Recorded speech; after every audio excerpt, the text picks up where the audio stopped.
සුබ දවසක් පුතල හැමෝටම. ඒතර දරුවනේ අද අපි ඔයාලත් එක්ක ඔන්න දෙසැම්බර් මාසයේ අදාළ නිබන්ධනය ගම්මිතාව හා ඝර්ෂණය කියන නිබන්ධනය ආරම්භ කරන්න යන්නේ. ඒතකොට වෙනදා වගේම පුතාලා සුපුරුදු විදිහට මෙන්න මෙයාගේ මුල් පිටුවේ මෙතන වලට මම ඉඩ දීලා තියෙනවා මතක සටහන දාන්න පටන් ගමු. හරි මතක සටහන වගේ පළවෙනි පිටුවේ මෙතන ලියන්න වල දැන් දාන්න කතාව හරි එතකොට මතක සටහන හරි ඒත් පුතාලා ගන්න ඒ මාතෘකාව ගම්මිතා සංස්කෘතිය ඒ මාතෘකාව ගම්මිතා සංස්කෘතිය සංස්කෘතිය හරි මේක අර්ථය අපි අනුමානතුක සෙට් එකක් තියෙනවා ලියන්න පටන් ගමු. හරි ඒ අර්ථයේ පළවෙනි අනුමානතුකව දාගන්න ගම්මිතාව අර්ථ දැක්වීම නැත්නම් ගම්මිතාවේ අර්ථ දැක්වීම. දෙවෙනි මාතෘකාව පුතල දාගන්න රේඛීය ගම්මිතා සංස්කෘති නියමය රේඛීය ගම්මිතා සංස්කෘති නියමය. ඊට පස්සේ පුතල දාගන්න රේඛීය ගම්මිතා සංස්කෘති නියමය වළංගු වන තත්ත්ව රේඛීය ගම්මිතා සංස්කෘති නියමය වළංගු වන තත්ත්ව. ඊට පස්සේ හතරවෙනි මාතෘකාව දාගන්න පුතාලා ගැටුම් වර්ග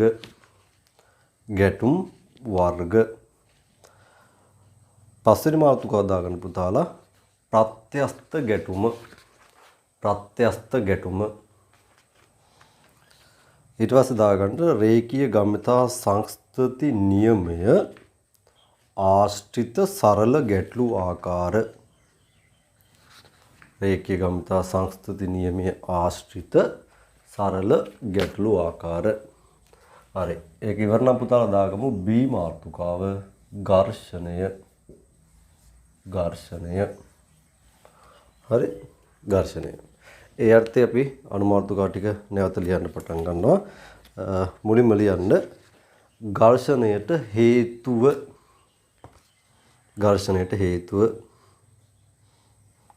ඊට පස්සේ විශේෂිත අවස්ථාවන්හි ඝර්ෂණය ඇතිවන අයුරු හඳුනා ගැනීම. විශේෂිත අවස්ථාවන්හි ඝර්ෂණය ඇතිවන අයුරු හඳුනා ගැනීම. හරි එයාගේ තුන්වෙනි උපමාතෘකාව ස්ථිතික ඝර්ෂණය හා ගතික ඝර්ෂණය. ස්ථිතික ඝර්ෂණය හා ගතික ඝර්ෂණය.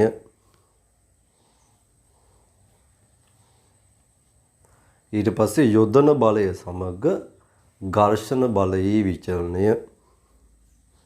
යොදන බලය සමග ඝර්ෂණ බලයේ විචලනය. ඊට පස්සේ සීමාකාරී ඝර්ෂණ බලය සඳහා ප්‍රකාශනය. සීමාකාරී ඝර්ෂණ බලය සඳහා ප්‍රකාශනය. ඊට පස්සේ ගතික ඝර්ෂණ බලය සඳහා ප්‍රකාශනය. ගතික ඝර්ෂණ බලය සඳහා ප්‍රකාශනය. ඊට පස්සේ සීමාකාරී හා ගතික ඝර්ෂණ සංගුණක. සීමාකාරී හා ගතික ඝර්ෂණ සංගුණක. අවසාන මාතෘකාව ඝර්ෂණ බලය ආශ්‍රිත සරල ගැටලු ආකාර. ඝර්ෂණ බලය ආශ්‍රිත සරල ගැටලු ආකාර. හරි දරුවනේ. එතකොට ඔයාලගේ දෙසැම්බර් මාසයේ නිබන්ධනය. එතකොට දෙසැම්බර් මාසේ නිබන්ධනයේදී දැන් වෙන්නේ මෙහෙමයි අපේ අලුත් වෙබ්සයිට් එකත් එක්ක මේ වැඩේ යන නිසා වෙබ්සයිට් එකට ගලපගෙන ගෙනියන්න ඕන නිසා අපි මේ නිබන්ධනය දෙසැම්බර් මාසයේ ඇතුළෙම ඉවර කරනවා. එතකොට නොවැම්බර් මාසයේ බැලන්ස් ආපු වීඩියෝස් කිහිපයකුත් මම නොවැම්බර් මාස සිද්ධාන්ත ටික කොහොමද ඉවර කරා නොවැම්බර් මාසය ඇතුළෙම. එතකොට ඒකේ ගැටලු අවස්ථාවන් කිහිපයක් තියෙනවා. ඒකත් ඔබට දැන් මේ වීඩියෝ එකත් එක්කම ඔබට කලින් පළවෙනි වීඩියෝ එක නිව්ටන් නියම වල ගැටලු ආකාර වල යම් කොටසක්. ඊතුරු ගැටලු ආකාර ටිකත් මම අර නොවැම්බර් මාසයේ හදන්න තිබ්බ ගණන් ටිකත් දෙසැම්බර් මාසය ඇතුලේ දාගෙන යනවා. ඒක ඉතින් එහෙම නොවැම්බර් මාසෙ කිව්වොත් නොවැම්බර් මාසෙ ලොකු වැඩක් කරලා තියෙන්නේ. ඉතින් ඒකේ අපිට ඉතිරි වෙලා තියෙන ඒවා ටික අපි අතිරේක වැඩ විදියට මාසය ඇතුළට ගන්නවා. එතකොට දෙසැම්බර් මාසය ඇතුලේ මෙන්න මේ කිව්ව මාතෘකාව යටතේ ගම්මිතා සංස්කෘතිය සම්බන්ධ සිද්ධාන්ත ටික සහ ඒකේ ගැටලු ටික ඊට පස්සේ ඝර්ෂණ ආශ්‍රිත සිද්ධාන්ත ටික සහ ඒකේ ගැටලු ටික මේක සරල නෑ ටිකක් අපිට ලොකු වැඩක් තියෙන තවත් වැදගත් මාතෘකා දෙකක් මේක. ඝර්ෂණයෙන් අනිවාර්යෙන් MCQ එකක් වෙනවා ගම්මිතා සංස්කෘතියනු අනිවාර්යෙන් MCQ එකක් තියෙනවා. හරි. එතකොට අනිවාර්යෙන් ওই දෙකෙන් එක MCQ එකක් හරි එනවම තමයි. ඉතින් ඒක නිසා බහුල වශයෙන් අපි දැකලා තියෙන්නේ ඝර්ෂණය තමයි නිතරම දෙන්නේ. නමුත් මේක රචනා ප්‍රශ්න ඇතුළේ නිතර එනවා. හොඳ මේ මාතෘකා දෙකම හරිම වැදගත්. හරි.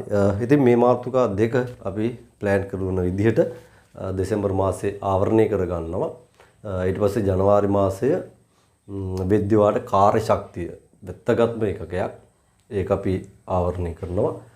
ඊට පස්සේ පෙබරවාරි වෘත්ත චලිතයේ භ්‍රමණ චලිතය ඊට පස්සේ මාර්තු වෙද්දී ද්‍රව ස්ථිතියයි තරල ගතිකය කියන ඒකක දෙකම ඉවර කරලා පන්ති පටන් ගත්තා හෝ නැත. කියන්නේ ඔන්ලයින් විදිහට යන්න උනොත් එහෙමයි. අපිට අවස්ථාවක් ලැබුණොත් ෆිසිකල් පන්තියට යන්න ඒත් අපි ඔන්ලයින් වැඩසටහන දිගටම යනවා. එතකොට ඒකත් එක්ක අර වගේ පන්තියට සම්බන්ධ වෙන්න පුළුවන් දරුවන්ට එතකොට එතන සම්බන්ධ වෙන්න පුළුවන්. ඒක මොකක් වෙයිද දන්නේ නැහැ තාම. ඉතින් අවස්ථාව දුන්නු ගමන් ඒත් මේ විදිහට වැඩසටහන දිගටම යනවා. මාර්තු වෙද්දී අපි ප්ලෑන් කරනවා ඔයගේ යාන්ත්‍ර විද්‍යාව ඉවර කරන්න. ඉතින් වෙනද ප්ලෑන් එක අනුව ඒ කියන්නේ ඔයාලගේ සාමාන්‍ය වෙනත් පන්තිවල කොරෝනා වලට අහු වෙච්ච නැති පන්තියක් ගැන කතා කරොත් ඒගොල්ලෝ සාමාන්‍යයෙන් ජනවාරි මැද අග අනිවාර්යෙන් පෙබරවාරි මුල වෙද්දී පටන් ගත්ත දෝලන තරංග. ඉතින් ඔයාලගේ බැලුවොත් දැන් ඔය කියන ප්ලෑන් එක ඇතුලේ අපි වැඩ ටික කරගත්තොත් පුතාලට මාස දෙකක විතර තමයි ગેප් එකක් තියෙන්නේ. ඒක හරි ලේසියෙන් අපිට කවර් කරන්න පුළුවන්. හරි සමහර දරුවෝ ওই රිසල්ට් ආවට පස්සේ මේ මාසේ පන්ති යන දරුවන්ට සාමාන්‍යයෙන් සාමාන්‍ය පන්තියක වුණත් ඔය ගම්පහ වගේ හෝල් ක්ලාස් වල යාන්ත්‍ර විද්‍යාව ඔයාලගේ මාර්තු මැයි වගේ මාස වෙනකන් යන පන්තිත් තියෙනවා. ඉතින් එහෙම බලද්දී අපිට කිසිදු ගැටලුවක් නැහැ. දැන් මේ රේට් එකට මේක මෙහෙම කරගෙන ගියාම. හරි ඒත් එක්කම අපි මේකේ දැන් බලයේ සමතුලිතතාව ඉඳන් චලිතේ නම්ම කරලා තියෙන වගේ පේපර්ස් වලට අපි පේපර් වලට දැන් මොකුත් මතක් ගැව්වේ නැහැ. ලෑස්ති වෙන්න ඕන. එතකොට ඔබට මේ සතිය අනිවාර්යෙන් ට්‍රයල් පේපර් එකක් හම් වෙනවා. සෙනසුරාදා හෝ ඉරිදා වෙද්දි. ඉතින් ඔයාලට එතන ඉඳන් අපි පේපර් ක්ලාස් එක ආරම්භ කරනවා. තියරි පන්තියත් එක්ක නොමිලේ තියරි පන්තියට සම්බන්ධ වෙන දරුවන්ට පේපර් ක්ලාස් එකත් එක්ක සම්බන්ධ වෙන්න පුළුවන් විදිහට පේපර් ක්ලාස් එකත් අරගෙන යනවා. හරි. ඉතින් ඒ ටිකත් මතක් කරලාම අපි අපේ නිබන්ධනය ආරම්භ කරන්න යමු. හරියටම පුතාලා ටියුට් එක ඇතුළේ පොඩ්ඩක් බලන්න. ඊට පස්සේ අපිට වැඩේ පටන් ගන්න පුළුවන්.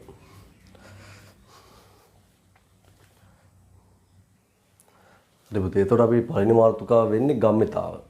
එතකොට ගම්මිතාව කියන මාතෘකාවේදී ගම්මිතාව වර්ධයක් කියන තමයි බලාපොරොත්තු වෙන්නේ.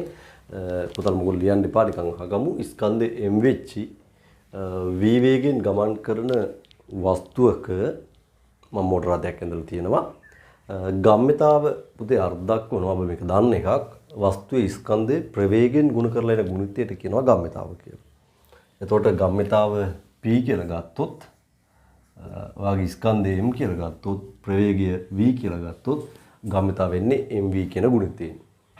ඉතින් මේකත් දෛශික සමීකරණයක්. එතකොට ඔයාගේ ප්‍රවේගී දිශාවටම ගම්මිතාවේ දිශාව පවතිනවා. මොකද ස්කන්ධය කියන්නේ අදිශයක්. එතකොට අදිශයක් දෛශිකයකින් ගුණ වෙලා හැදෙන ගම්මිතාව කියන දෛශිකයට ප්‍රවේගී දිශාවටම පවතිනවා. හරි. එතකොට මෙතන වැදගත් කරුණු විදියට ඔයගොල්ලෝ ඔළුවේ තියෙන්න උනා ගම්මිතාව දෛශිකයකි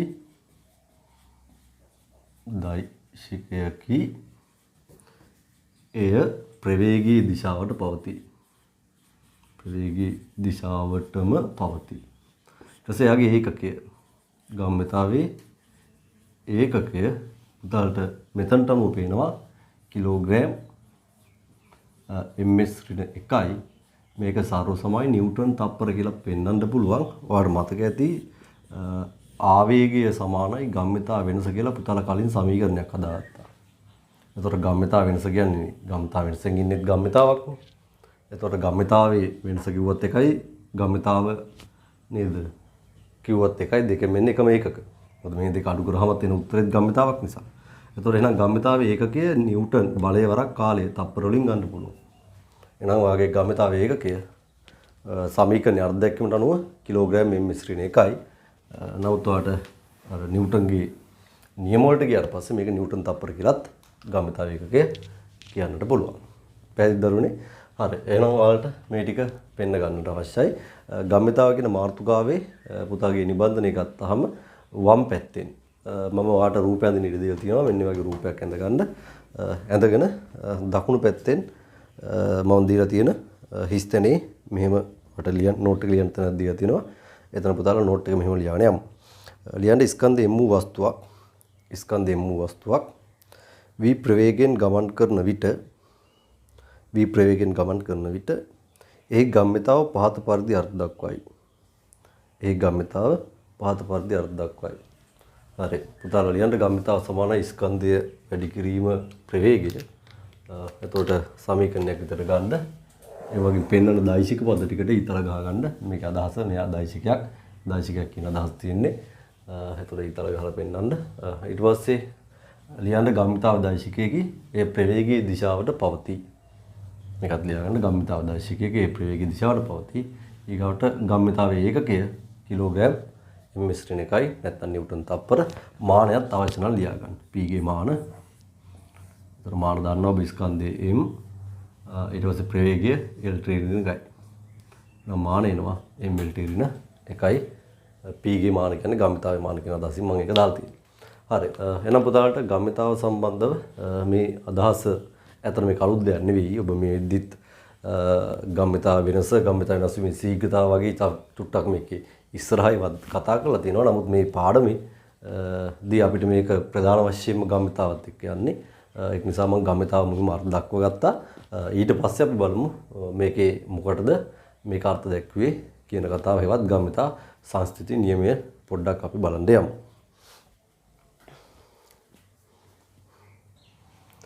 හරිද? එතකොට රේඛීය ගම්මිතා සංස්කෘති නියමය ගැන කතා කරද්දී මේ නියමයත් එක්කම යන අපූර්ව සිද්ධියක් මම මුලින්ම විස්තර කරනවා.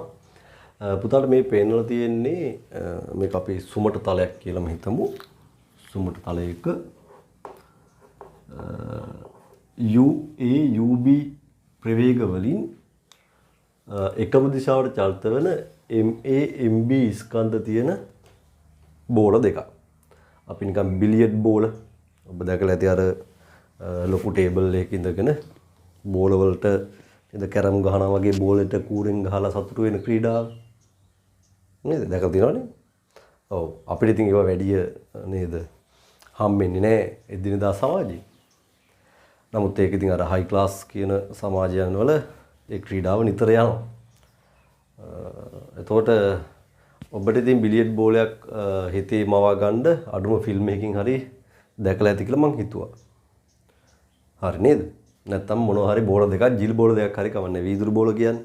වීදුරු බෝලකින් වීදුරු බෝලයකට ගහනවා. ටයිල් පොලවක් උඩ වීදුරු බෝලයක් තියලා වීදුරු බෝලයකට ගහනවා. හරි? එතකොට ටයිල් පොලව ආසන්න වශයෙන් අපි වීදුරුත් එක්ක ස්පර්ශය සුමටයි කියලා හිතුවේ හැකි 100ක් නෙමෙයි. හරි? ඉතින් මේ වගේ ගොමාරි ගැටුමක්. එතකොට ගැටුමට මොහොතකට පෙර දෙන්න මෙහෙම හිටියේ. එතකොට ඒගේ ප්‍රවේගය B ට වඩා වැඩි ඇති. ඒක නිසා A ගිහින් B ගේ හැප්පෙනවා. ඒතර ගැටුම අවස්ථාව මේ වෙන්නලා තියෙන්නේ. දැන් ගැටුම නිසා මොකද වෙන්නේ? දෙන්න අතර ගොඩ නැගෙනවා. නිව්ටන්ගේ තුන්වෙනි නියමයට අනුව ඔන්න වගේ විශාලත්වයෙන් සමාන දිශාවෙන් ප්‍රතිරුද්ධ බල දෙකක් ඔතන අපි ඒකට කියන්නේ ආවේගී බල මතකනේ. දැන් මේ A කියන එක්කෙනා මත ගොඩ නැගිච්ච බලයෙන් එයාගේ ප්‍රවේගය අඩු වෙනවා. දැන් චලන දිශාවට විරුද්ධ වෙන පුතේ එයාගේ බලය තියෙන්නේ නේ. ඒ චලනය වෙන්නේ දකුණට. ඒ මත බලය ආවේ වමට. දැන් එයාගේ ප්‍රවේගය අඩු වෙනවා. අපි ඒක මොකද්ද කියන එක මම සංකේතාත්මකව ලියන්නම්කෝ VA කියලා. B ගේ ප්‍රවේගය චලිත දිශාවටම පහරක් හම්බුන නිසා ඒක VB දක්වා වැඩි වෙනවා. මට වැදගත් වෙන්නේ අඩු වෙනවද වැඩි වෙනවද කියන එක නෙමෙයි. ඔබට තේරෙන්න ඕන කොහොම හරි ප්‍රවේග වෙනස් වෙනවා කියලා. එහෙනම් UA UB ප්‍රවේග ගැටුම නිසා VA VB දක්වා වෙනස් වෙනවා. හරි. එතකොට දැන් මෙතනදී නිව්ටන්ගේ නියමයට අනුව නිව්ටන්ගේ දන්නවා F සමානයි මේ සමීකරණය ඔප්පු කරන තැන තියෙනවා F සමානයි mv ඍණ mu බෙදීම t කියලා සමීකරණයක් නේ.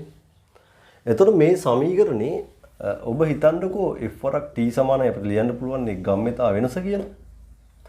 දැන් බැරි වෙලාවක්වත් අපි සලකන ලද වස්තුවේ හෝ වස්තු පද්ධතිය අපිට වස්තුවක් වෙනම හිතන්නත් පුළුවන් නැත්නම් පද්ධතියක් අරන් හිතන්නත් පුළුවන් මත සම්ප්‍රයුක්ත බලයක් ඔන්න ඔය ගැටුමක් හරි පිපිරීමක් හරි මොනවා හරි ක්‍රියාවක් නිසා ක්‍රියාව වගේ බොහෝ විට ගැටුමක් වෙන්න පුළුවන් පිපිරීමක් වෙන්න පුළුවන් විසිකිරීමක් වෙන්න පුළුවන් ඔය වගේ මොනවා හරි ක්‍රියාවක් නිසා අපිට වස්තුවක් හරි වස්තු පද්ධතියක් හරි මත බාහිර අසන්තුලිත බලයක් ඇති වෙන්නේ නැත්තම් මේක ඇත්තටම වස්තුවකට බොහෝ විට අමාරුයි කතා කරන්න පද්ධතියක තමයි අපිට දකින්න පුළුවන් මේක. ඒතකොට පද්ධතියක බාහිර අසන්තුලිත බලයක් නැත්තම් පුතේ පද්ධතිය සලකද්දී මේ f කියන එක බිඳුවක් වෙනවා.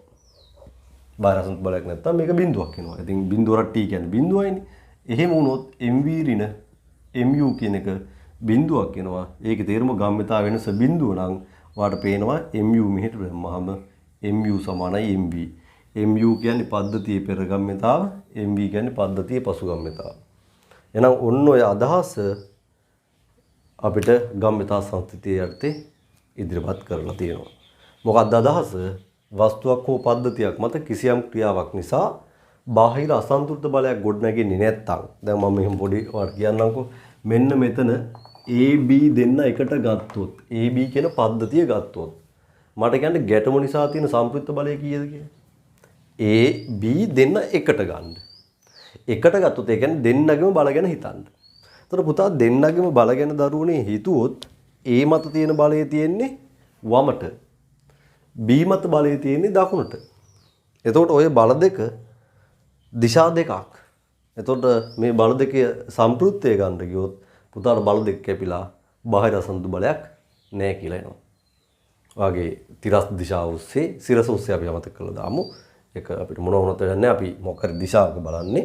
එතකොට තිරස ඔස්සේ වඩ පේනවා බාහිර අසන්තුලිත බලයක් නැතයි කියලා. එහෙනම් බාහිර අසන්තුලිත බලයක් නැත්තම් දරුවනේ අපිට කියන්න පුළුවන් මෙන්න මේ AB කියන පද්ධතියේ පෙර ගම්මිතාව පසු ගම්මිතාවට සමානයි. දැන් එතකොට පද්ධතියේ ගම්මිතාව කියලා ගත්තොත් ඔබට A ගේ B ගේ ගම්මිතාව ගැටුමට පෙර ඒ කියන්නේ ක්‍රියාවට පෙර එකතු කරන්න වෙනවා දිශාව සලකලා ඒක සමානයි ගැටුමට මොහොතකට පස්සේ මේක මොහොතක් කියලා ගන්නේ මේ තලයේ බොහෝ විට රළු වුණොත් ඔයාගේ ඝර්ෂණ බලය නිසා ඒකත් ඒතකොට බාහිර බලයක් නේ. ඒතකොට මෙයා මත ඝර්ෂණ බල ක්‍රියාත්මක වෙන්න බෑ. ඒතකොට තිරසෝස්සේ ඝර්ෂණ බලයක් ආවොත් එයාගේ ප්‍රවේග ඝර්ෂණ බලය නිසාත් වෙනස් වෙනවා. දැන් ප්‍රායෝගිකව අපිට සුමටතල ගන්න බැරි නිසා අපි ගැටුම වෙන්න ඔන්න මෙන්න අවස්ථාව සහ ගැටුම වෙලා ඊගාව සමහරට තප්පර 100න් පංගුවේදී අවස්ථාව ගැන හිතන්නේ. ඒතකොට ඝර්ෂණ බලයෙන් එන මන්දනේ එච්චර සලකන්න ඕනේ නෑ. හරි ඒකයි මේ ගැටුමට මොහොතකට පසු කියලා ඔක අදහස් කරලා තියෙන්නේ. හරි එතකොට දැන් පුතාලා තේරුම් ගන්න ඕන ගැටුමට පෙර අපි ඒ කියන්නේ මෙන්න මෙතන ගම්මිතා ටික එකතු කරලා ගත්තොත් ගැටුමට පසු මෙන්න මෙතන දැන් ගම්මිතා ටිකක් තියෙනවානේ. ওই ටික එකතු කරලා ගත්තොත් ඔයාගේ පද්ධතිය මත බාහිර අසන්තුලිත බලයක් නැති නිසා අන්න ගැටුමට පෙර ගම්මිතාවන්ගේ එකතුව පද්ධතියේ ගැටුමට පසු ගම්මිතාවන්ගේ එකතුවට සමාන වෙන්න ඕන. පැහැදිලිද? හරි ඉතින් මෙන්න මේ අදහස තමයි අපි ගම්මිතා සංස්ථිතියට ඉදිරිපත් කරලා තියෙන්නේ. පුතාලා එතකොට මුලින්ම රේඛීය ගම්මිතා සංස්ථිති නියමය අපි දීලා තියෙන ඉඩේ ලියාගෙන ඉමු. දරුවෝ පුතාලා ඔක්කොම රේඛීය ගම්මිතා සංස්ථිති නියමය කියන මාතෘකාව යටතේ දීලා තියෙන හිස්තැනේ මෙහෙම ලියමු. වස්තුවක් හෝ වස්තු පද්ධතියක් මත සලකන ලද දිශාවක් ඔස්සේ බාහිර අසන්තුලිත බලයක් ක්‍රියා නොකරයි නම් හරි වැදගත් ඒක ක්‍රියා නොකරයි නම් කියන එක highlight කරගන්න සලකන ලද දිශාවක් ඔස්සේ කියන එකත් highlight කරගන්න. බාහිර අසන්තුලිත බලයක් ක්‍රියා නොකරයි නම් යන්න එම දිශාව ඔස්සේ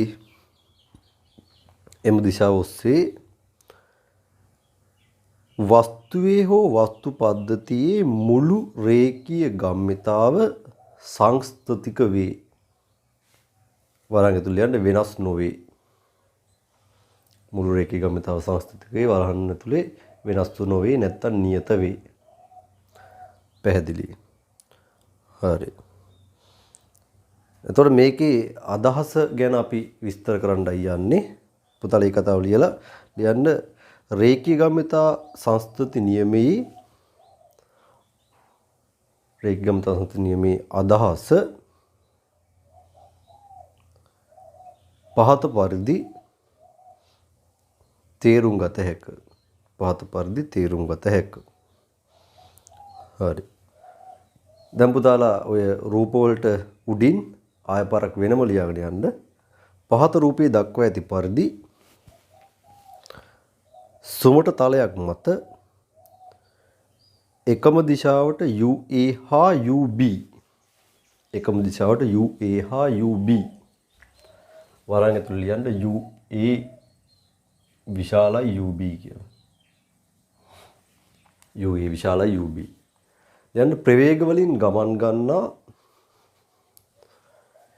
ස්කන්ධයේ MA හා MB වූ ගෝල දෙකේ ගැටුම සලකමු. ගෝල දෙකේ ගැටුම සලකමු. හරි. දැන් පුතාලා ඔය රූපයට අදාළව ඔයාලට පෙන්න ගන්න පුළුවන් දීලා තියෙන අඩුපාඩු ටික සම්පූර්ණ කරගන්න. හරි. දැන් පුතාලා අඩුපාඩු ටික සම්පූර්ණ කරලා ඉවර නම් දැන් මම එකින් එක මේක සම්බන්ධව ඔයාලට පැහැදිලි කිරීමක් කරන්නයි යන්නේ නැවත වතාවක්. හරි පුතේ. දැන් පුතාලා මෙන්න මේ මාතෘකා තුනට අවධානය යොමු කරොත් මම ඒ වස්තුව විතරක් සැලකුවොත් ඒ වස්තුව විතරයි සලකන්නේ. එතකොට පුතේ ගැටුම නිසා පුතාට පේනවා ඒ මත F කියන බලයක් වමට ගොඩ නැගෙනවා. ඒ විතරක් හිතුවොත්. එහෙනම් අපිට කියන්න පුළුවන් පළවෙනි එක ඒ වස්තුව පමණක් සලකන විට ගැටුම නිසා F මේක වමට තියෙන්නේ බාහිර අසන්තුලිත බලයක් ඒ මත හටගනී. එතකොට බාහිර අසන්තු බලයක් තියෙනවා නම් ගම්මිතාව සංස්ථතිකද? නැහැ. ගම්මිතාව සංස්ථතික නැහැ. ගම්මිතාව සංස්ථතික වෙන්න බාහිර අසන්තු බලයක් නැති වෙන්න ඕන. අපිට දෙයින් පොයින්ට් එක කියන්න පුළුවන්. එම නිසා අපිට A ගේ ගැටුමට පෙර ගම්මිතාව පසු ගම්මිතාවට සමාන නැහැ. අපිට කියන්න පුළුවන් ඒ වස්තුවේ ගැටුමට මොහොතකට පෙර ගම්මිතාව. අපි සංකේතයක් විදිහට ලියනවා නම් MUA. මෙතන ගම්මිතාව MUA නේ. අපි ආගේ ස්කන්ධයත් MA නිසා MAUA. හරි. මේක පුතේ අසමාන වෙනවා ගැටුමට මොහොතකට පසු ගම්මිතාව. මොකද්ද? MA උගේ ස්කන්ධය MA ප්‍රවේගය V8. හරි. එහෙනම් අපි සංකේත වලින් ලියුවොත් මට මෙතන පෙන්වන්න බැරි නිසා අපි පස්සේ ලියාගමු. පුතාලා ලියන්න පුළුවන් වැදගත්ම පොයින්ට් එක. එහෙනම් මෙයාගේ පෙර ගම්මිතාව MAUA කියන එක සමාන නැහැ. ඒ අපි අසමාන කියන්නේ සමාන කිරීම ලියලා කපලා දානවා. ඒක සමාන නැහැ. හරි. ඒක MAVA. ඒ කියන්නේ පසු ගම්මිතාවට වඩා ඒක වෙනස්. අපිට ඕනනම් කියන්න පුළුවන් මෙතන මේ බලය නිසා මෙයාගේ ගම්මිතාව අඩු වෙන නිසා අපිට ඕනනම් මේක මෙහෙම ලියන්නත් පුළුවන්. හරි. කියන්නේ පෙර ගම්මිතාව වැඩි පසු ගම්මිතාවට වඩා. නමුත් මට මෙතනදී පෙන්වන්න ඕන ඒ දෙක සමාන නැහැ කියන එක විතරයි. ඒ සමාන අසමානයි කියලා දාන්න. ඒ විදිහටම B වස්තුව සැලකුවොත් B වස්තුව විතරක් සැලකුවොත් ගැටුම නිසා යාමතත් බාහිර බලයක් දකුණට ඇති වෙලා තියෙනවා. එහෙනම් මෙයාට ලියන්න පුළුවන් ගැටුම නිසා F බාහිර අසන්තුලිත බලයක් B වස්තුව මත ඇති වේ. තහට ගනිමු. ඒකේ තේරුම අපිට B ගේ ගැටුමට පෙර ගම්මිතාව MBUB කියන එක MBUB මේක අපි අකුරෙන් ලියන්න ඕන අසමාන වෙනවා MBVB. ඒ කියන්නේ ගැටුමට පසු ස්කන්ධය වැඩි කිරීම ප්‍රවේගය කියන්නේ ගැටුමට පසු ගම්මිතාව. හරි. මේ තියෙන ගැටුමට පෙර ගම්මිතාව, මේ තියෙන ගැටුමට පසු ගම්මිතාව මේ දෙක සමාන නැහැ බාහිර බලයක් තියෙන නිසා. නමුත් දැන් තමයි වැදගත් පොයින්ට් එකට යන්නේ. A හා B වස්තු පද්ධතිය සලකන විට A හා B වස්තු පද්ධතිය සැලකුවොත් ඒ කියන්නේ AB එකට අරන් ගත්තොත් පුතාට පේනවා ගැටුම නිසා බාහිර අසන්තු බලයක් නැහැ. මොකද අර බල දෙක කැපිලා යනවා. එහෙනම් මට කියන්න පුළුවන් ගැටුම නිසා පද්ධතිය මත බාහිර අසන්තුලිත බලය F සමානයි බිඳුව වේ. අසන්තු බලයක් නැතුව යනවා. අපිට එම නිසා කියන්න පුළුවන් මෙයාගේ ගැටුමට පෙර ගම්මිතාව. එතකොට දැන් MAUA ට දිශාව සලකලා MBUB ඒ කියන්නේ පෙර ගම්මිතාව කොහොම එකෙක් ගන්න බෑ. මෙයාගේ දෙන්නගේම ගම්මිතාරික් ගන්නවා. ඔන්න ඔය එකතුව සමාන වෙනවා පුතේ ගැටුමට පසු ගම්මිතාව. එතකොට MAVA විතරද නැත්තම් පද්ධතියම ගන්න ඕන නිසා B ගෙත් ගන්න ඕනද? B ගෙත් ගන්න ඕන. මොකද දැන් ඔයා දැන් කියන්නේ පද්ධතිය. AB දෙකම එකට හිටලා කියන්නේ. එතකොට MB BB වෙනවා. එහෙනම් ඔයාලට පේනවා ගැටුම නිසා බාහිර අසන්තු බලයක් පද්ධතිය මත නැහැ. එහෙනම් ගැටුමට පෙර පද්ධතියේ ගම්මිතාව ගැටුමට පසු ඒ දිශාව ඔස්සේම තියෙන පද්ධතිය ගම්මිතාවට සමාන වෙනවා. ඔන්න ඕක තමයි රේඛීය ගම්මිතා සංස්කෘති නියමයෙන් ඉදිරිපත් කරලා තියෙන අදහස වෙන්නේ. හරි. එහෙනම් අපි මොනවා හරි සිද්ධියක් නිසා වස්තුවක් තනියම අල්ලගද්දී නම් එහෙම වෙන්නේ නැහැ බොහෝ විට. පද්ධතියක් දිහා බලන්න. ඒ පද්ධතියේ බාහිර අසන්තු බලයක් නැත්තම්, ඒ කියන්නේ බල ඇති වෙනවා. ඒ බල පද්ධතියක් විදිහට සලකද්දී කැපිලා යනවා. හරි. එතකොට එහෙම අසන්තුලිත බලයක් එතකොට තියෙන්නේ නැත්තම් මොන හරි දිශාවක් ඔස්සේ අන්න පද්ධතියේ පෙර ගම්මිතාව. එතකොට හැම එකකගේම දිශාව සලකලා ගම්මිතාව ටික එකතු කරන්න ඕන. සමාන වෙනවා පද්ධතියේ පසු ගම්මිතාවට. හරිද? අන්න අපි මේක පිළිවෙලට ලියාගමු. ලියාගෙන යද්දිත් ඔබට මේක තවත් පැහැදිලි වෙයි. හරි. එහෙනම් පුතාලාගේ නෝට් එකේ එක ඒ වස්තුව පමණක් සලකන විට කියලා මම නවත්තලා තියෙනවා. කමාවක් දාලා එතන ඒක ඉස්සරහින්ම ලියාගෙන යමු. හරි. ඔයගේ මාතෘකාව දිගේම ලියාගෙන යන්න. ඒ වස්තුව පමණක් සලකන විට කියලා කමාවක් දාලා ඒක ඉස්සරහටම ලියන්න. ගැටුම නිසා F අසන්තුලිත බලයක් F අසන්තුලිත නැත්නම් බාහිර අසන්තුලිත බලයක් A මත හටගනි. නැත්නම් A මත ඇති වේ. හරි. දෙවෙනි පොයින්ට් එක ලියන්න. එම නිසා ඒ වස්තුව පමණක් සලකන විට එහි ගම්මිතාව සංස්ථතික නොවේ. එහි ගම්මිතාව සංස්ථතික නොවේ. එනම් තුන්වෙනි පොයින්ට් එක ලියන්න. එනම් ගැටුමට මෙන්න මෙතන පුතා ලියා ගන්න. එනම් ගැටුමට කියලා කමාවක් දැම්මා. පෙර ගම්මිතාව. හරි. ඒක MUA අසමානයි ගැටුමට පසු ගම්මිතාව MVA වේ. හරි. ඔන්නම ලියා ගන්න. අකුරු ලියලා ලියන්න. ගැටුමට පෙර ගම්මිතාව ඔන්න ගැටුමට පෙර ඒහි ගම්මිතාව හිමි වෙන හොඳයි. ගැටුමට පෙර ඒහි ගම්මිතාව අසමානයි ගැටුමට පසු ඒහි ගම්මිතාව MA VA වේ. හරි. ඒ විදිහටම අපි B ට ලියනවා. B වස්තුව පමණක් සලකන විට පුතාලා ලියන්න. කමාවක් දාලා එතනම ඉස්සරහට ලියන්න. හරි. මම ඉඩ නැති නම් ලිව්වේ නැත්තේ. මෙහෙම ඉස්සරහට ලියන්න. ගැටුම නිසා F බාහිර අසන්තු බලයක් B වස්තුව මත හටගනී. හරි. ඊගා පොයින්ට් එක ලියන්න. එනම් B වස්තුව පමණක් සලකන විට ගම්මිතාව සංස්ථතික නොවේ. B වස්තුව පමණක් සලකන විට ගම්මිතාව සංස්ථතික නොවේ. හරි. එනම් ලියන්න ගැටුමට කියලා කමාවක් දාලා පෙර B හි ගම්මිතාව MBUB අසමානයි ගැටුමට පසු B හි ගම්මිතාව MB VB V මේකේ තේරුම අසමානයි කියන එක සමාන නැහැ කියන එක. හරි.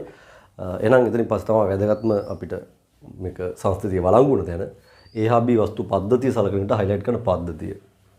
හරි. ඒකත් ඉස්සරහින්ම ලියාගෙන යමු. ගැටුම නිසා පද්ධතිය මත බාහිර අසන්තුලිත බලයක් ඇති නොවේ. ගැටුම නිසා පද්ධතිය මත බාහිර අසන්තුලිත බලයක් ඇති නොවේ. හරි. වරන් ඇතුළට ලියන්න A හා B මත ඇතිවන ක්‍රියා හා ප්‍රතික්‍රියා බල එකිනෙක කැපී යන බැවින්. A හා B මත ඇතිවන ක්‍රියා හා ප්‍රතික්‍රියා බල එකිනෙක කැපී යන බැවින්. දෙවෙනි පොයින්ට් එක ලියන්න. එම නිසා A හා B පද්ධතියේ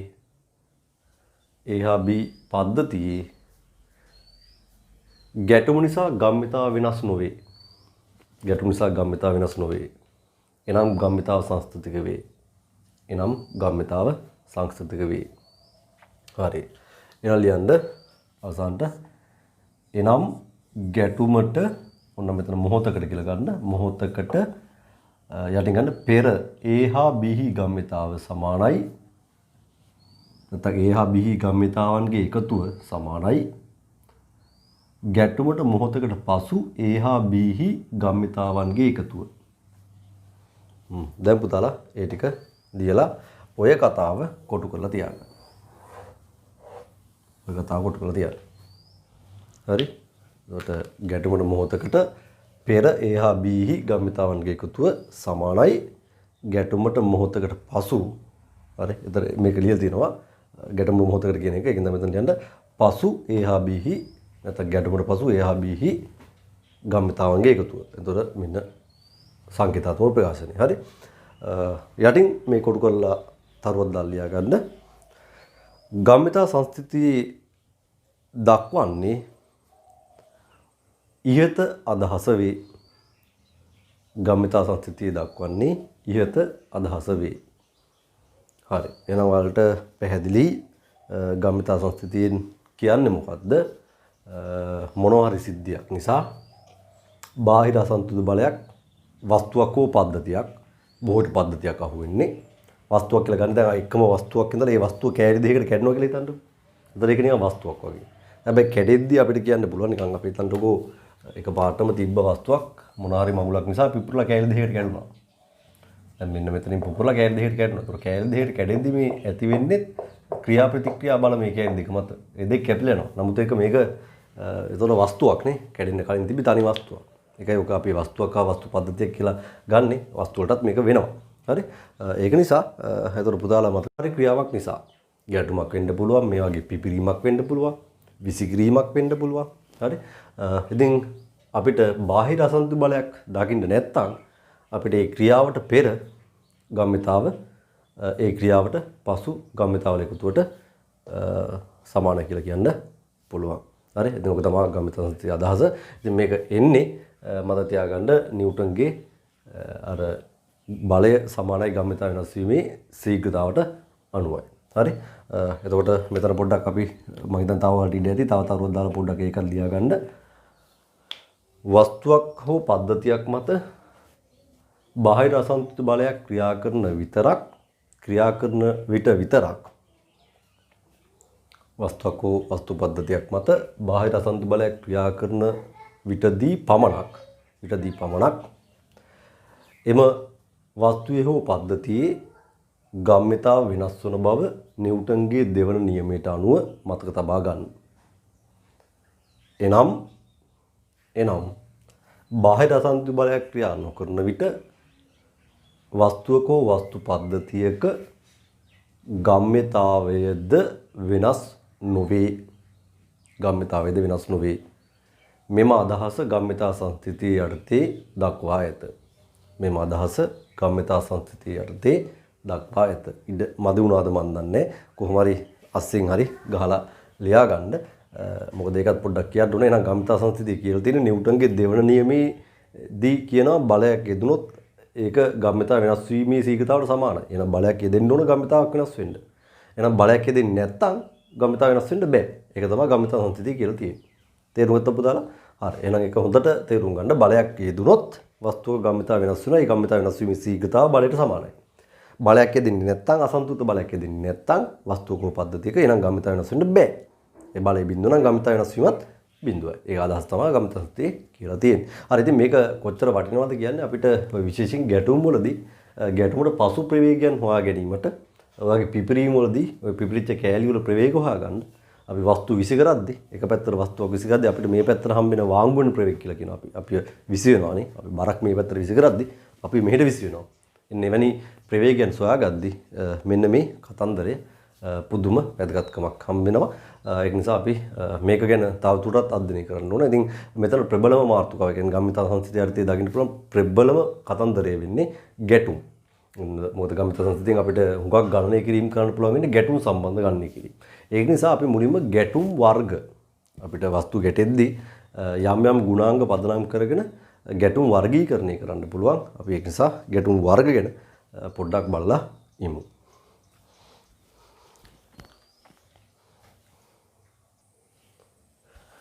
එතකොට පුතේ මම ඔයාලට මාතෘකාව දීලා තියෙනවා ගැටුම් වර්ග. එතකොට ගැටුම් වර්ග ගැන කතා කරන්න ගියාම ලෝකේ විවිධ ආකාරයේ ගැටුම් තියෙනවනේ. ජනවාර්ගික ගැටුම් බරපතලම ගැටුමක් නේ. හරි. එතකොට භූමිය බෙදා ගැනීම සඳහා ජන වර්ගය අතර ගැටුම් හට ගන්නවා. එක කොට්ටාසයක් නේද? ඒ භූමිය තමන්ගේ තව කොට්ටාසයක් නෑ මේක අපේ. ඉතින් ඒ වගේ භූමිය බෙදා ගන්න ජන වර්ගයන් ගැටුම් ඇති කර ගන්නවා. තව කොට්ටාසයක් ආගමික නාමයෙන් ගැටුම් හට ගන්නවා. මේ ආගම තමයි වඩා හොඳ. නෑ අපේ ආගම තමයි වඩා හොඳ. ඉතින් ගැටෙනවා. හැබැයි කිසිම ආගමික නායකයෙකු දේශනා කරලා නෑ තමන්ගේ ආගම හොඳයි කියලා ගහගනින්න කියලා කියන්නේ. එහෙම කොහෙවත් කියලා නෑ. එහෙම ආගමික ප්‍රචාරණයක් නේද? අඩුම ශාස්ත්‍රුන් වහන්සේ කෙනෙක්වත් කිසිම ආගමක ගැටීමකින් ආගමික ප්‍රචාරණයක් කොහෙත් කළා නැහැ. නමුත් ඉතින් අපි දන්නවා අපේ ශ්‍රී ලංකාවේ අතීතේ ඉඳන්ම නේද සියලුම බටහිර ආක්‍රමණ එන්නේ මේ ආගමික ගැටුම් මුල් කරගෙන. පෘතුගීසින් ගියයි, ලන්දේසින් ගියයි, ඉංග්‍රීසින් ගියයි කාරණා දෙකයි උන්ගේ තිබ්බ එකක් ආගම ප්‍රචාරණය කිරීම දෙක රට යටපත් කරගෙන ඒකේ තියෙන වටිනා සම්පත් අරගෙන යන එක. ඉතින් පස්සේ තමයි අපේ ආවේ ජනවාර්ගික ගැටුම්. මේවට ගැටුම් ගැන කියන්නේ. ඔය අතර තව නිතර යන ගැටුමුත් තියෙනවා. උඹලගේ ඉස්කෝලවල නේද දෙන්නෙක් අතර විවිධ වස්තුන් බෙදා ගන්නත් එහෙමත් යනවනේ ගැටුම්නේ. බිග් මැක් එකක් එහෙම තියන්න බෑනේ. පිට්ටනිය මැද එක ගැටුමක් නේද? තාප්පයයිනේ. තව ගැටුම් ගොඩක් නේද? ඔව් එහෙම තමයි. හරි. කොහොමද මේ ගැටුම් වල ස්වභාවය? හරි. කොහොම හරි කමන්නේ. ඔය ගැටුම් අතරින් අපි කතා කරන්න යන්නේ මේ සජීවී වස්තුන්ගේ ගැටුම් නෙමෙයි. මේ අජීවී වස්තුන්ගේ අහිංසක ගැටුම් ගැනයි කතා කරන්න යන්නේ. එතකොට මෙන්න මේ අහිංසක ගැටුම් පුතේ වර්ගීකර තුනකට වෙන් කරනවා භෞතික විද්‍යාවේදී. හරිද? එතකොට ඒක වෙන්කරන්න ಗುಣ දෙකක් පදනම් කරගන්නවා. එකක් තමයි ගැටුම නිසා වස්තුවක හෝ ඒ වස්තු පද්ධතියේ ගම්මිතාවට මොකද වෙන්නේ කියන ගුණය පදනම් කරගන්නවා. ගම්මිතාව වෙනස් වෙනවද වෙනස් වෙන්නේ නැද්ද? කියන සංස්කෘතිකද සංස්කෘතික නොවේද කියන ගුණය. දෙවනි වර්ගීකරණයට උපයෝගී කර ගැනීම කරන්නේ ගැටුම නිසා චාලක ශක්තිය හානි වේද නොවේද? ගැටුම නිසා අපි උතන යාන්ත්‍රික ශක්තිය විරෝධ කරනවා. අපි මෙතනදී චාලක ශක්තිය ගැන කතා කරමු. චාලක ශක්තිය හානි වේද නොවේද? උතන යාන්ත්‍රික ශක්තිය කියලා කිව්වේ චාලක ශක්තියයි විභව ශක්තියයි දෙකේම එකතුව. අපි දකිනවා වස්තුවක මේක ශක්ති සම්ප්‍රයුක්ත තමයි විස්තර කරන්න පුළුවන් වෙන්නේ. සාමාන්‍යයෙන් පුතේ එයාගේ චාලක ශක්තියයි විභව ශක්තියයි දෙන්න අතර හුවමාරු කරගෙන තමයි මේ දෙකේ එකතුවක් නියතව තියාගෙන තමයි සාමාන්‍ය වස්තු ඉන්නවා අපිට පේන්නේ. දැන් උදාහරණයක් අපි බෝලයක් අතෑරියොත් එයාගේ විභව ශක්තිය පොළොව පැත්තට යන්න අඩු වෙද්දී චාලක ශක්තිය වැඩි වෙනවා. ඒතර ওই ශක්ති සංස්කෘතියේදී ශක්තිය හානියක් නැත්තම් කියනවා ඉතින් ওই චාලක ශක්තිය විභව ශක්තිය දෙකේ එකතුව නියතයි කියලා. ඒක තමයි ඔබට ඊගාව මාතෘකාව. මෙහෙම කියද්දී ඔබට ඒකේ තියෙන ප්‍රධාන හරය කියලා ඉවර ගන්න පුළුවන්. නමුත් ඉතින් ඒකේ ඉන ගැටළු අවස්ථාව ටික කතා කරන්න ගියාම නේද සුමාන ගණන් යනවා. නේ? ඉතින් ඒක ක්‍රමානුකූලව අපි ඊගාව මාසෙ කරනවා. එතකොට දැන් අපි කියාගෙන ආවේ එතකොට මේ ගැටුම් වර්ගීකරණය කරගන්න බේස් කරගත්තේ එකක් ගැටුම නිසා එයාගේ ගම්මිතාව සංස්කෘතික වේද නොවේද කියන ගුණය. දෙක ගැටුම නිසා ශක්තිය අපි දැන් චාලක සත්‍ය කියලා කියමු. චාලක ශක්තිය වෙනස් වේද නොවේද? ඒ කියන්නේ චාලක සත්‍ය හානියක් වෙනවද නැද්ද? ඔය කියන ගුණ දෙකෙන් තමයි ගැටුම් වර්ගීකරණය කරලා තියෙන්නේ. ඉතින් එතනදී ඔබට ගැටුම් වර්ග තුනක් හඳුන්වනවා. මම දෙකයි දැන් බෝඩ් එකේ දාලා තියෙන්නේ. එකක් ප්‍රත්‍යස්ත ගැටුම් අපි ඉලාස්ටික් කොලිෂන්ස් කියලා කියනවා. ඉංග්‍රීසි ටර්ම්ස් ටික එච්චර හිතන්න එපා. ඒකවට ඉංග්‍රීසි ගණන් එහෙමත් මම දාලා තියෙනවා. ඉතින් ඒ ඉංග්‍රීසි ගණන් වලදී ඒ ටර්ම්ස් ටික වට හම්බ වෙනවා.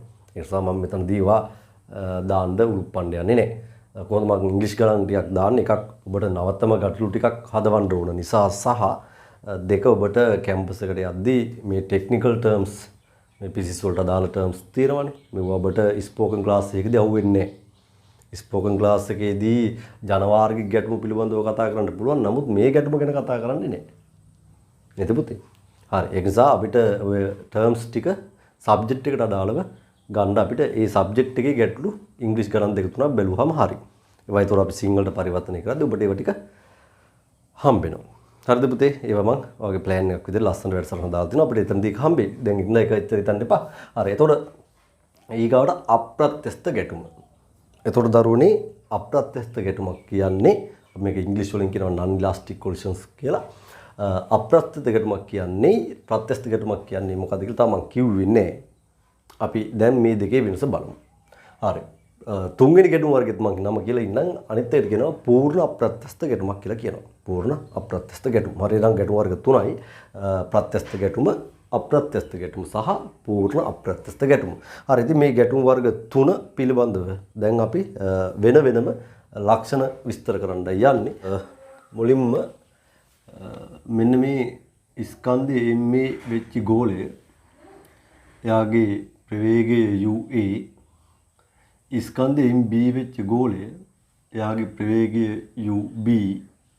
එතකොට UA ට වඩා පුතේ UB ට වඩා UA ගේ විශාලත්වය වැඩි කියලා හිතුවොත් එතකොට මේ තියෙන අපිට ගැටුමට මොහොතකට පෙර අවස්ථාව.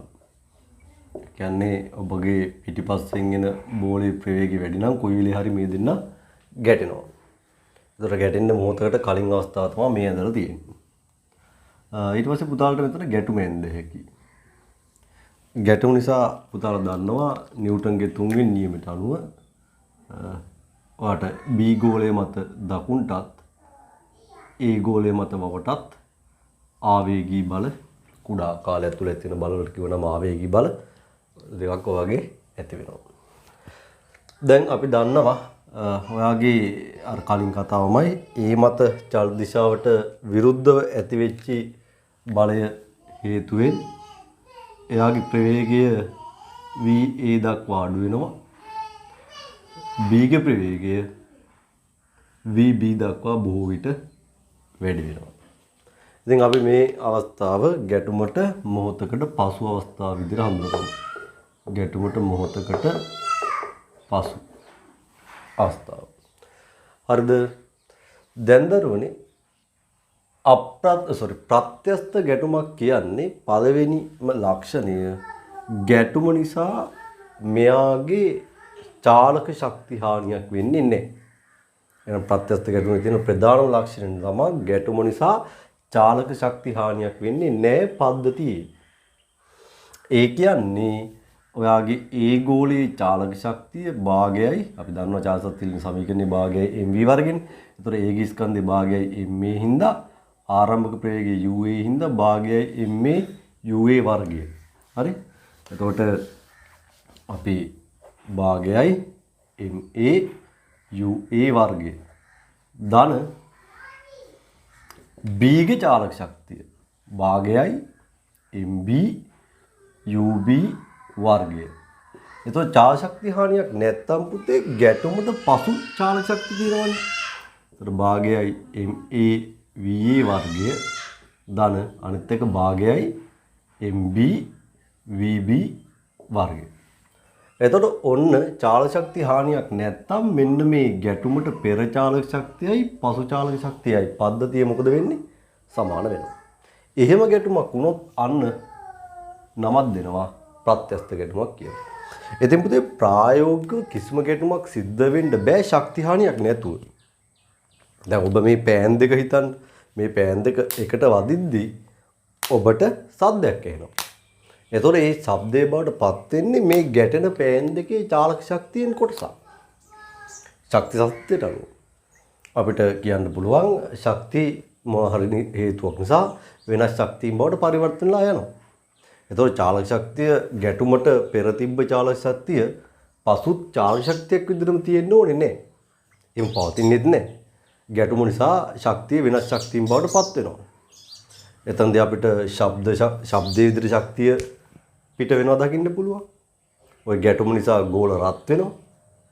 ඔබ නිකන් පොල්ලකින් තවත් පොල්ලකට පහර දීලා බලන්නකො පොල් දෙක අල්ලලා ඒ දෙක රත් වෙනවා. වට අත වේගකින් අත් දෙක හප්පලා අප්පුඩියක් ගැහුවත් ඔයගේ අල්ලවල් රත් වෙනවා. අල්ල චෙක් කරලා බලනකොට රත් වෙනවා. ඒ කියන්නේ චාලක ශක්තියෙන් කොටසක් තාප ශක්තිය බවට පත් වෙනවා. ගැටුම නිසා. ඒ කියන්නේ චාලක ශක්තිය ගැටුමට පෙර පසු චාලක ශක්තියට සමාන වෙන්න බෑ. හැබැයි මේ උපකල්පිත තත්ත්වයේ යටතේදී කියනවා එහෙම ගැටුමක් නිසා චාලක ශක්තිය හානි වුණේ නැත්නම් අන්න නමක් ප්‍රත්‍යස්ත ගැටුමක්. ඒකයි මම කිව්වේ උපකල්පිත තත්ත්වයක් කියලා. නමුත් ඉතින් ගැටලු විසඳීමේදී කවුරු හරි කිව්වොත් ප්‍රත්‍යස්ත ගැටුමක් කියලා ඔබට මේ සමීකරණය ගොඩනගන්න පුළුවන්. ඇයි? චාලක ශක්තිය හානියක් නැති නිසා. තේරුම් ගත්තද පුතාලා? ඔව්. හරි. ඉතින් සාමාන්‍යයෙන් ප්‍රත්‍යස්ත ගැටුම් තිබ්බේ නැති වුණාට ආසන්න වශයෙන් ප්‍රත්‍යස්ත ගැටුම් අඳුර ගන්න පුළුවන්. ඒ කියන්නේ චාලක ශක්තිය හානිය නොසලකියුත් තරම් වෙන. කියන්නේ කුඩා ශක්තිය හානියක් තියෙන.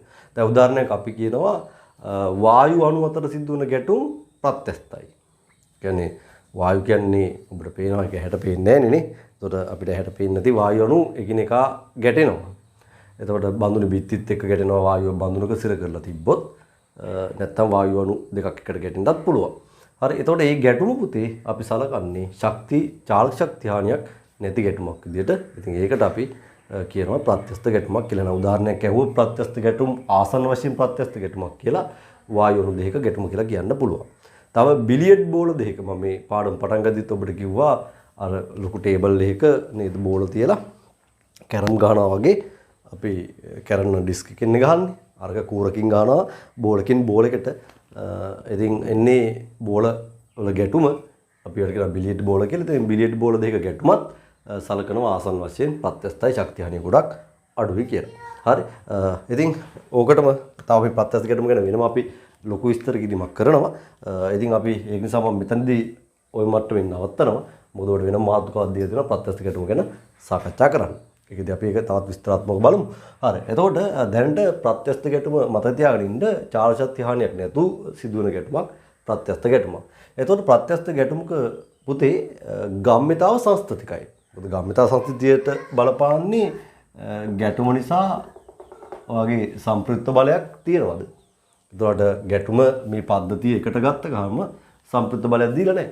එහෙනම් තාමත් මේ සිස්ටම් එකේ ගම්මිතාව සංස්ථතිකයි. එහෙනම් අපිට ප්‍රත්‍යස්ත ගැටුමක මත තියාගෙන ඉන්න ගම්මිතාව සංස්ථිතිය තාමත් වළංගුයි. හරි. ඒක නිසා මේ වගේ තැනක ඔබට MAUA ඒගේ ගම්මිතාව එකතු කිරීම MBUB දිශාව සලකලා ඔන්න ඔය පෙර ගම්මිතාව ගැටුමට පස්සේ අලුත් ගම්මිතා MAVA එකතු කිරීම MBVB ඔන්න වට සමානයි.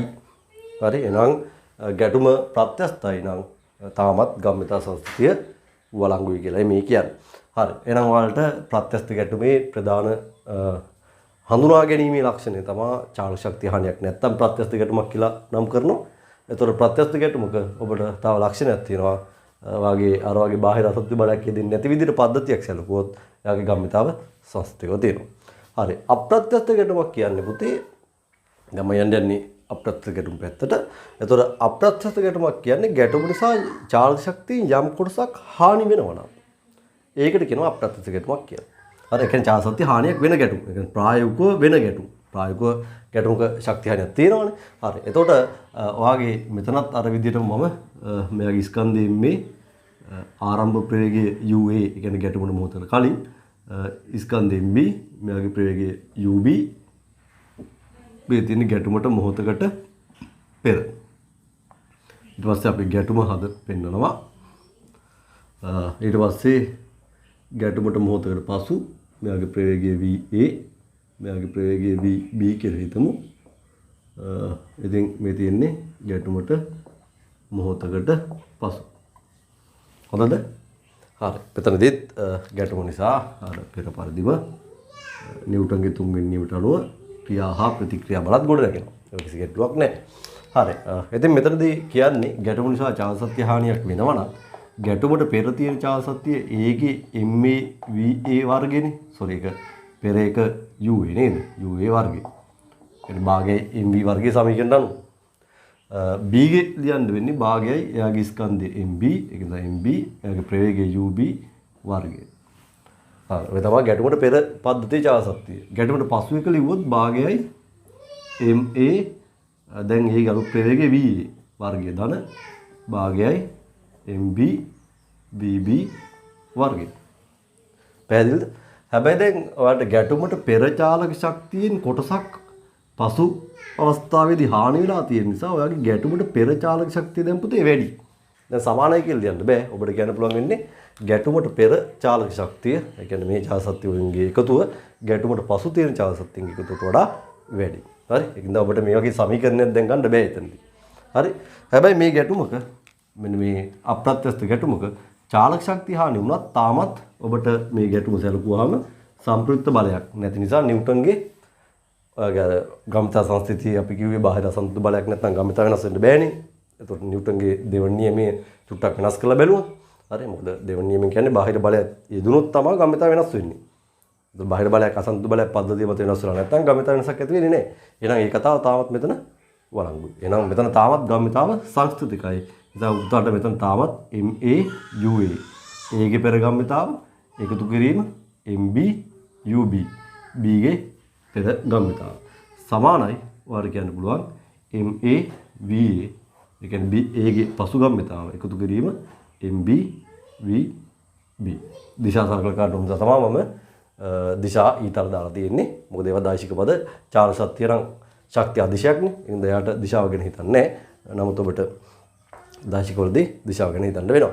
හරි එහෙනම් ඔය තමයි ඔයාගේ මූලික වශයෙන්ම ප්‍රත්‍යස්ත ගැටුම සහ අප්‍රත්‍යස්ත ගැටුම සම්බන්ධව පුතාලා මතක තියාගන්න උන කාරණා සහ ඒ ඇසුරෙන් ඔබට ගොඩනගන්න පුළුවන් සමීකරණ වෙන්නේ.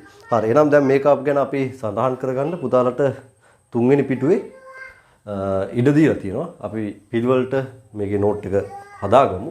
පුතාලා මුලින්ම ගැටුම් වර්ග යටතේ ලියාගෙන යන්න පොඩි හැඳින්වීමක් ලියන්න මෙහෙම වස්තු දෙකක් අතර සිදුවන ගැටුමකදී නැත්නම් වස්තු දෙකක් හෝ කිහිපයක් අතර සිදුවන ගැටුමකදී චාලක ශක්තිය හානියක් වේද නොවේද යන්න පදනම් කරගෙන චාලක ශක්තිය හානියක් වේද නොවේද යන්න පදනම් කරගෙන ගැටුම් ප්‍රධාන වශයෙන් වර්ගීකරණ නැත්නම් වර්ග තුනකට වෙන් කළ හැකිය.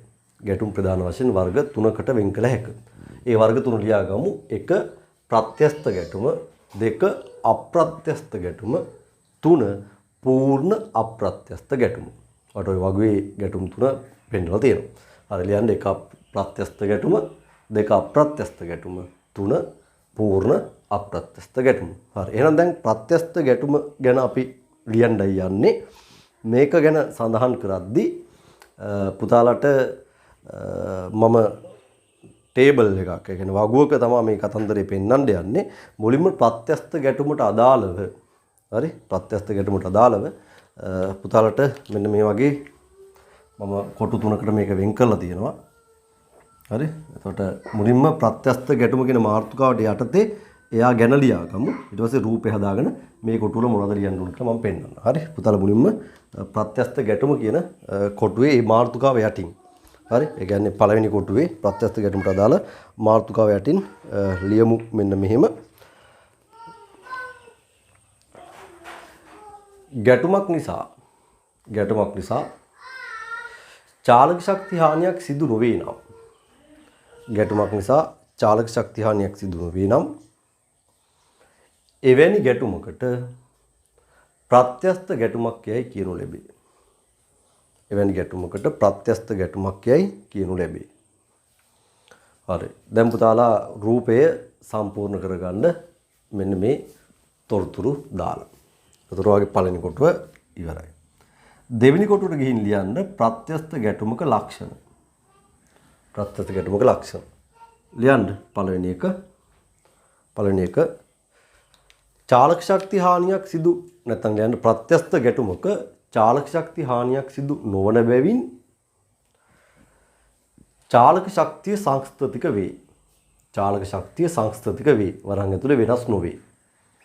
හරි. ඒ කතාව කියලා ලියන්න මේ සමීකරණේ එනම් ගැටුමට පෙර පද්ධතියේ චාලක ශක්තිය සමානයි ගැටුමට පසු පද්ධතියේ චාලක ශක්තිය. හරිද? එතකොට මෙතන සමීකරණයක් අකුරෙන් ලියලා තමයි ගන්න. හරි. ගැටුමට පෙර පද්ධතියේ චාලක ශක්තිය සමානයි ගැටුමට පසු පද්ධතියේ චාලක ශක්තිය. කියලා මේ සමීකරණ දෙක මේ සමීකරණය පෙන්නනවා. සමීකරණය පෙන්නනවා. හරි. පුතාලට ඒ ටික පෙන්නලා ඉවර නම් ඒකේ දෙවෙනි ලක්ෂණය. ඔයාලට මේ කොටුවෙම ලියන්න පුළුවන්. ඉඩ මදි වුණොත් මේ කොටුවට යන්න. නැත්නම් මේ කොටුවෙම ලියන්න දෙවෙනි ලක්ෂණය.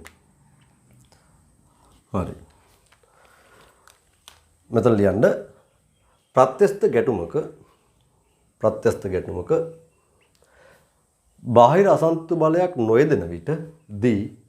බාහිර අසන්තු බලයක් නොයෙදෙන විටදී ගම්මිතාව සංස්ථතික වේ.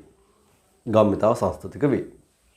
හරි. එනම් පුතාලා ලියන්න එනම් ඒක යටින් එනම් ගැටුමට මොහොතකට පෙර පද්ධතියේ ගම්මිතාව සමානයි ගැටුමට මොහොතකට පසු පද්ධතියේ ගම්මිතාව.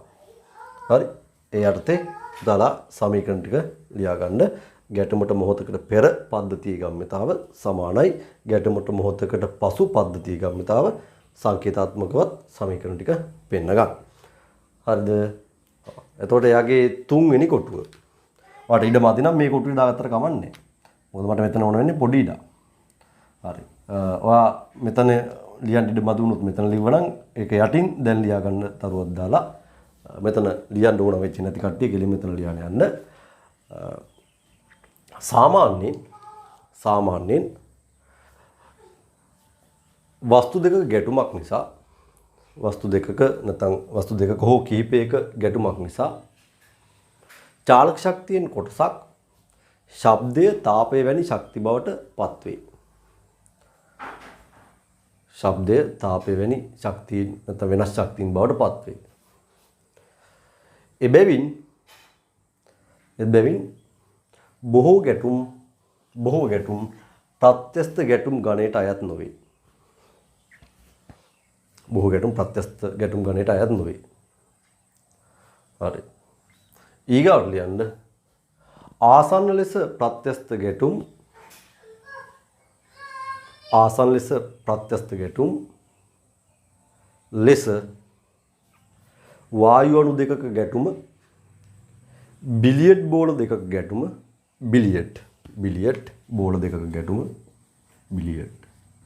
බෝල දෙකක ගැටුම හැඳින්විය හැක. හරි. එන යාගෙන පුංචි ප්‍රත්‍යස්ත ගැටුම සම්බන්ධව අපි ලියා ගමු.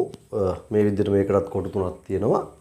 අප්‍රත්‍යස්ත ගැටුම කියන මාතෘකාවයි මෙන්න මේ රූපයයි අතරින් ලියා ගන්න මෙහිම ගැටුම නිසා වස්තුකෝ පද්ධතියක චාලක ශක්ති හානියක් සිදු වේ නම් එවැනි ගැටුම් අප්‍රත්‍යස්ත ගැටුම් ලෙස හඳුන්වයි. හරි. දැන් පුතාලා රූපය සම්පූර්ණ කරගන්නවා. ඊට පස්සේ ගන්න අප්‍රත්‍යස්ත ගැටුමක ලක්ෂණ. දෙවෙනි එකේ පළවෙනි ලක්ෂණ ලියන්න. අප්‍රත්‍යස්ත ගැටුමක චාලක ශක්තිය හානි වන බැවින් චාලක ශක්තිය සංස්ථතික නොවේ. යටින් ගන්න එනම් ගැටුමට පෙර පද්ධතියේ මුළු චාලක ශක්තිය විශාලයි. මේ සංකේත දාගන්න ගැටුමට පසු පද්ධතියේ මුළු චාලක ශක්තිය වේ. සංකේතාත්මකවත් ලියා ගන්න. හරිද? දෙවෙනි පොයින්ට් එක ඉඳ තියෙනවා නම් මෙතනම ලියනවා නැත්නම් මේ පැත්තට ගියත් කමන්නේ නැහැ. හරි? ලියන්න අප්‍රත්‍යස්ත ගැටුමක සලකන ලද පද්ධතිය මත ගැටුම නිසා බාහිර අසන්තුලිත බලයක් ක්‍රියා නොකරන්නේ නම් තවදුරටත් ගම්මිතාව සංස්ථතික වේ. හරි. ඒ කියන්නේ මෙයාගේ ගම්මිතාව එක ප්‍රශ්නයක් වෙන්නේ. යන්ද එනම් ගැටුමට පෙර පද්ධතියේ මුළු ගම්මිතාව සමානයි ගැටුමට පසු පද්ධතියේ මුළු ගම්මිතාව. සංකේතාත්මකව ලියා ගන්න. හරි. ඒක වටින්න මදි නම් මේ කොටුවට ගිහින් කරාට කමන්නේ. හරි. මේ පැත්තේ දැන් ඔබ විශේෂිත කරුණු දෙන්න නිකම් පුංචි විස්තරයක් ගමු. එදිනෙදා අපට හමු වුණ සියලුම ගැටුම් පාහේ අප්‍රත්‍යස්ත ගැටුම් ගණයට අයත් වේ. හරි. ඊගාවට ලියන්න අප්‍රත්‍යස්ත ගැටුම් සම්බන්ධ ගැටලු විසඳීමේදී පද්ධතියේ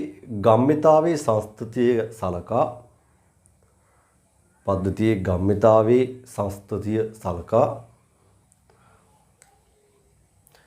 කිසියම් දිශාවක් ඔස්සේ සමීකරණ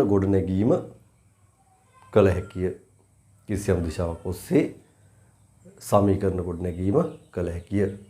ඒ කියන එක වලට එකපාරටම තේරෙන්නේ නැතුව ඒවට ගැටලු විසඳද්දී බොහෝ විට මේ වගේ තැන්වල මේකයි මේ දෙකේ ප්‍රවේග දීලා මේ ප්‍රවේගෙත් දීලා මේ වගේ ප්‍රවේගයක් අහනවා.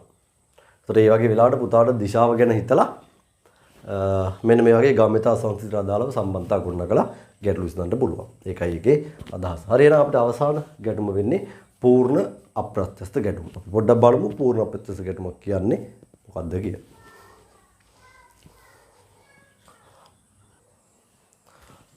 එතකොට දරුවනේ පූර්ණ අප්‍රත්‍යස්ත ගැටුම කියලා කියන්නේ ගැටුම නිසා පද්ධතියේ සම්පූර්ණයෙන්ම චාලක ශක්තිය හානි වෙනවා නම්.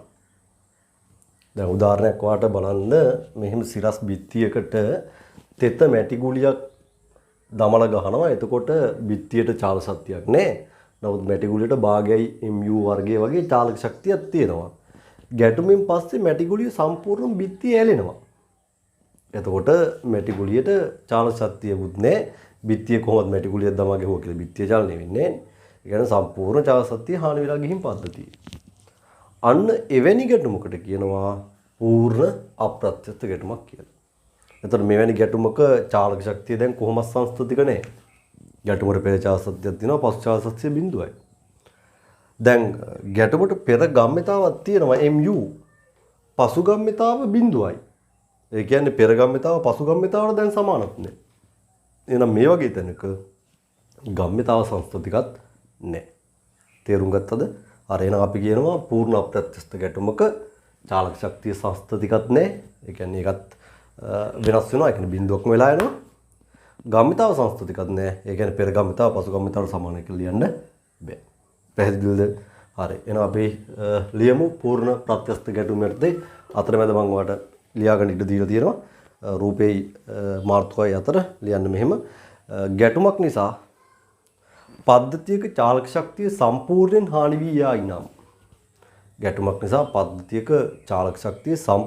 හානි වී යයි නම් එවැනි ගැටුම් පූර්ණ අප්‍රත්‍යස්ත ගැටුම් වේ. හරි. එතන උදාහරණයක් ලියන්න එක්සැම්පල් කියලා ලියා ගන්න. රූපේ පෙන්වා ඇති පරිදි සිරස් බිත්තියකට දමා ගැසූ තෙත මැටි ගුලියක් බිත්තියේ ඇලීම උදාහරණයක් ලෙස දැක්විය හැක. හරි. දැන් පුතාලා රූපේ අඩුපාඩු ටික හදාගන්න. ගැටුමට මොහොතකට පෙර සිරස් බිත්තිය තෙත මැටි ගුලිය මෙන්න ගැටුමට පස්සේ බිත්තියේ ඇලලා තියෙනවා. හරිද? එහෙනම් ඊගාට යාගේ අපි විශේෂිත කරුණු පැත්තේ ලියාගෙන යමු. වගේ දෙවෙනි කොටුව ලියන්න පූර්ණ ප්‍රත්‍යස්ත ගැටුමක ලක්ෂණ ගණ්ඩ අංක 1 ගැටුම නිසා චාලක ශක්තිය සම්පූර්ණයෙන් හානි වන බැවින් ගැටුම නිසා චාලක ශක්තිය සම්පූර්ණයෙන් හානි වන බැවින් චාලක ශක්තිය සංස්ථතික නොවේ. චාලක ශක්තිය සංස්ථතික නොවේ. අංක 2 ගැටුම නිසා ගැටුමට පසු ගම්මිතාව ශුන්‍ය වී යන බැවින් ගැටුම නිසා ගැටුමට පසු ගම්මිතාව ශුන්‍ය වී යන බැවින් මෙවැනි ගැටුමක ගම්මිතාවද සංස්ථතික නොවේ. මෙවැනි ගැටුමක ගම්මිතාවද සංස්ථතික නොවේ. හරි එහෙනම් එයා සම්බන්ධව අපි අනිත් කොටුවේ මුකුත් ලියන්නේ නැහැ. මොකද අපිට කියන්න තියෙන කාරණා සියල්ලම මෙතන දීලායි තියෙන්නේ. හරි එහෙනම් පුතාලා ඔතනදී අපිට ලෝකයේ හම් වෙන ප්‍රධාන ගැටුම් වර්ග 3 භෞතික ගැටුම් වර්ග 3 චාලක ශක්ති හානිය පදනම් කරගෙන වර්ගීකරණය කරා. චාලක ශක්ති හානියක් නැත්තම් ඔව් මොකද්ද? ප්‍රත්‍යස්ත ගැටුමක්. ප්‍රත්‍යස්ත ගැටුමක ලක්ෂණය චාලක ශක්ති හානියක් නැති නිසා ගැටුමට පෙර චාලක ශක්තිය පද්ධතියේ සමාන කර හැකි ගැටුමට පසු චාලක ශක්තියට සමීකරණයක් හම්බ වෙනවා යට. මෙයාගේ ගම්මිතාව සංස්ථතිකයි.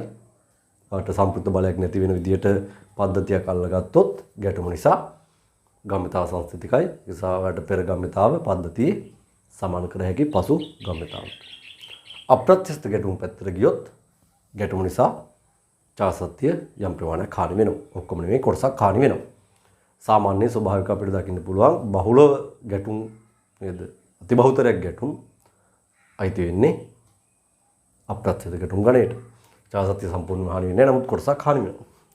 එතකොට එවැනි ගැටුම් වල ඔයාලට ගැටුමට පෙර චාලක ශක්තිය පද්ධතියේ විශාලයි ගැටුමට පසු එක. ඒ නිසා ඔබට චාලක ශක්තිය හානියක් පේනවා හැමතිස්සෙම. ඉතින් මෙවැනි ගැටුමකද ඔයාලට කියන්න පුළුවන් ගම්මිතා සංස්ථිතිය වළංගුයි බාහිර අසඳු බලයක් නැති විදිහට පද්ධතියක් තෝරගත්තොත්. කියන්නේ පද්ධතියේ බාහිර අසඳු බලයක් නැත්තම් උදාහරණ කිව්වේ හැකි ගැටුමට පෙර පද්ධතියේ ගම්මිතාව මුළු ගම්මිතාව සමානයි ගැටුමට පසු පද්ධතියේ මුළු ගම්මිතාව කියලා. හරි. එතනින් ඔයාලට සමීකරණ ගොඩනගලා ගැටලු විසඳීම කරන්නත් පුළුවන්. ඊට පස්සේ පූර්ණ අප්‍රත්‍යස්ත ගැටුම් නිසා චාලක ශක්තිය සම්පූර්ණයෙන්ම හානි වෙනවා. සරල උදාහරණයක් තමයි සිරස් බිත්තියකට තෙත මැටි පූලියක් ගෙවුවාම අපි දමල ගැහුවොත් මැටිගිය බිත්තිය ඇලී පැවතෙනවා නම් එතකොට ගැටුමට පෙර චාලක ශක්තිය තිබ්බට පසු චාලක ශක්තිය සම්පූර්ණ බිඳුවක් වුණා. එතකොට චාලක ශක්තිය කොහොමද දැන් සංස්ථිතික නැහැ. ඊට පස්සේ ගම්මිතාව සංස්ථිතික වෙන්න බෑ. පෙර ගම්මිතාවක් තියෙනවා mu කියලා පසු ගම්මිතාව බිඳුවයි. එහෙනම් සමානයි කියලා ලියන්න බෑ. පැහැදිලිද? හරි. එහෙනම් මෙවැනි අවස්ථාවන් මෙවැනි ගැටුම් පිළිබඳව ඔළුවේ තියාගෙන ඉන්න. ඊට පස්සේ මෙතනදී අපිට ගැටලු විසඳද්දී ඔයාගේ ප්‍රත්‍යස්ත ගැටුම ගැන තව තවත් අපිට දැනුවත් වෙන්න තියෙනවා.